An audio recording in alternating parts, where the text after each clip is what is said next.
ont réalisé ce travail, parce que l'exercice du budget, c'est quand même quelque chose de complexe et d'exigeant. Et pour le faire moi-même régulièrement, c'est vraiment quelque chose qui est lourd à réaliser et sur lesquels, effectivement, on est toujours un petit peu tendu pour avoir les bons chiffres. Et du coup, il y a quelques coquilles, effectivement, un petit peu dans la présentation sur quelques informations qui sont erronées, qui sont celles de 2023, pas celles de 2024, et un peu des mélanges aussi d'informations entre le budget primitif et autres budgets, mais enfin, en tout cas, on est arrivé aussi à regrouper les informations. Ce n'est pas toujours évident entre les présentations en assemblée, ici, et puis qui sont projetées. Mais bon, on va y arriver. Notez que les principes que vous retenez en 2024 mettent en avant des finances très saines, une maîtrise de la dette, ce qui permet ainsi d'investir et d'avoir un fort effet levier. Et donc d'accentuer, comme nous le souhaiterions, des ambitions et un projet politique qui répondrait aux urgences écologiques et sociales d'aujourd'hui et aux défis de demain.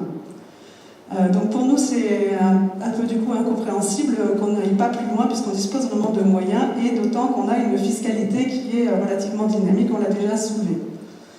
Donc sur le fond, nous ne retrouvons malheureusement pas les ambitions que nous souhaiterions et que nous défendons dans la présentation du budget.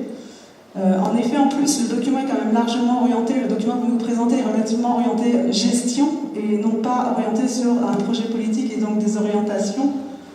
C'est un travail qui n'est pas évident à faire, je suis d'accord, mais c'est vrai qu'il y a une petite, il y a une marge d'amélioration pour qu'on puisse aussi nous bien lire ce que vous souhaitez mettre en avant.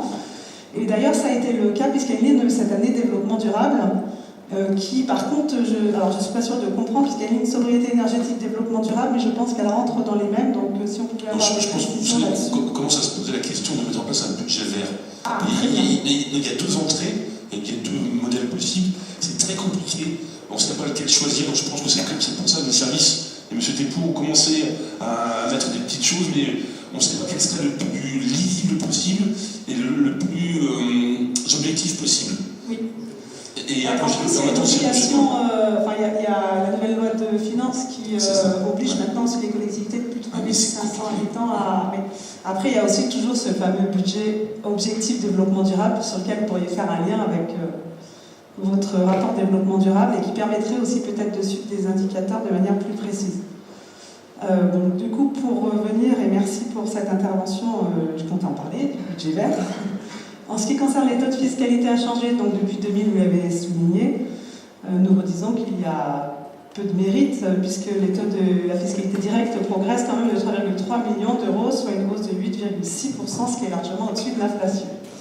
La comparaison sur les 11 dernières années s'avère encore plus éclairante. Entre le BP 2014 et 2024, le produit des impôts directs locaux est passé de 27,4 millions à 41,4 millions, soit un bond de 51% quasi, contre un bond de 38% l'année dernière sur la même période. Toujours sans une augmentation très significative de la population. Donc les impôts augmentent bel et bien sans qu'on ait forcément besoin de toucher au taux, bien sûr parce qu'il y a aussi une dynamique de territoire, mais voilà, ça se voit dans les chiffres. Concernant les recettes et les droits de mutation, on a vu qu'effectivement il y a eu une évolution entre ce qui a été présenté au débat d'orientation budgétaire, puisqu'elles sont en baisse de 500 000 euros, moins 1 million par rapport au BP 2023, mais malgré tout, elles restent à une hauteur qui est intéressante par rapport à ce qu'on pouvait avoir en 2014 et une progression quand même significative. À périmètre constant, les chapitres 70 produits des services et du domaine et 74 dotations, subventions et participations sont quant à eux en hausse de 12,9% avec une augmentation de 2,4 millions. Cette dynamique des recettes permet de couvrir les dépenses de charges de personnel et de fluides. Donc dans la continuité du débat, je tiens aussi à parler de la discordance des chiffres concernant les dépenses de personnel et sur laquelle du coup je n'ai pas vraiment de réponse. On avait déjà posé la question sur le montant qui était affiché d'ailleurs aussi. Il y a un écart d'1,2 million entre ce que vous affichez et ce qu'on a dans les documents. À la page 12 de la note synthétique. Donc on est entre 47,9 millions et 46,7 millions. On en a parlé déjà la dernière fois et c'est vrai qu'on n'a pas eu de réponse. En ce qui concerne donc le développement durable, il y a une baisse des AP récurrentes sur la sobriété énergétique, mais je pense que c'est un jeu de transfert avec le développement durable. Oui, et puis par contre, effectivement, sur le budget vert, vous en avez parlé, mais c'est vrai qu'on ne voit pas non plus d'informations sur les achats responsables. Pourtant, la ville a mis en place des choses sur le sujet, c'est dommage qu'on ne puisse pas les voir. Sur la production d'énergie renouvelable, vous en parlez un petit peu, mais ça pourrait être aussi intéressant d'avoir une projection de manière un peu plus factuelle sur les quantités d'énergie produites, la part dans la sobriété énergétique, en tout cas d'avoir des indicateurs comme on a pu le réclamer pour d'autres sujets, et pour voir effectivement comment on évolue en matière d'autonomie énergétique sur ce sujet. On en avait parlé notamment dans le plan de sobriété énergétique à d'autres conseils.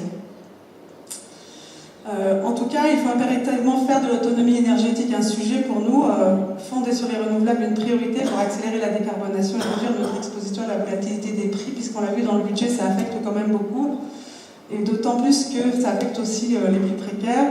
Et à ce sujet, il y a un fonds vert de 200 millions d'euros qui a été voté par le Sénat pour l'instant, qui représente à peu près 4 € par habitant, pour accompagner les collectivités qui portent un PCAET. Donc il y aurait un enjeu à aligner les politiques de l'agglomération et de la ville sur le sujet pour se positionner sur ce fonds. Ce fonds a été annulé par le vote, par le passage du 49.3. Il a été annulé récemment alors? Ouais. Très récemment, d'accord. Okay. Hier. Ah, hier, ok. Donc information erronée, excusez-moi. En tout cas, en ce qui concerne le budget vert, effectivement, vous l'avez soulevé, ça va être une obligation légale, il va falloir qu'on y passe. Donc si on pourrait avoir des nouvelles prochainement sur ce qui est mis en place. Et donc j'espère qu'on sera prêt, car il y a certains sujets sur lesquels effectivement on estime que la ville a été en retard, notamment sur le passage de l'éclairage public au LED, le développement des voies de bus, ça a été soulevé tout à l'heure. Voilà. Plus largement, donc, on continue à souligner l'enjeu et la faiblesse de la culture de l'évaluation. Donc ça sera un sujet encore avec le lien budget vert. Quels outils de pilotage, quels indicateurs pour suivre les différents plans de sobriété, le mix énergétique et les évolutions. Sur les dépenses d'investissement, on en a parlé également, mais on remet une petite note quand même là-dessus. Vous précisez qu'il y a 22 378 000 € de dépenses en projet récurrent, en tenant compte de l'acquisition de l'école normale, qui représente quand même un budget important et pour laquelle il n'y a pas vraiment d'investissement puisqu'il fait l'opération d'une revente.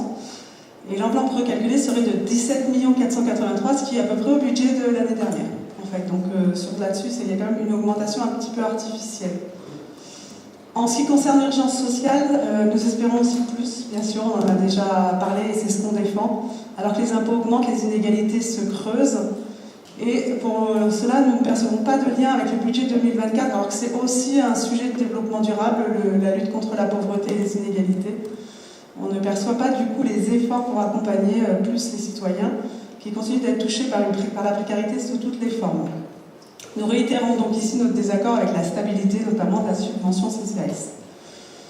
Et néanmoins, nous soulignons la revalorisation du soutien apporté aux associations à hauteur de 47 000 €, soit 0,05% d'augmentation du budget. Mais est-ce à la hauteur des enjeux pour accompagner la fragilité croissante de l'engagement bénévole?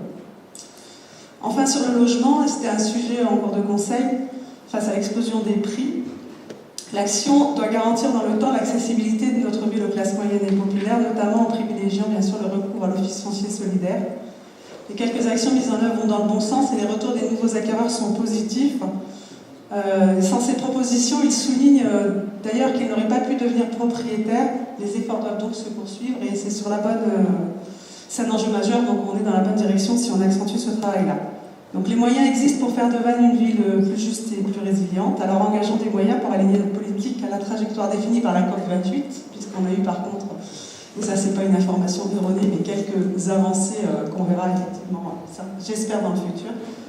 Continuons de développer les nouvelles actions pour soutenir les plus précaires et diminuer les inégalités. Cela pour un développement durable et responsable de la ville, du territoire, pour notre avenir et surtout pour l'avenir de nos enfants.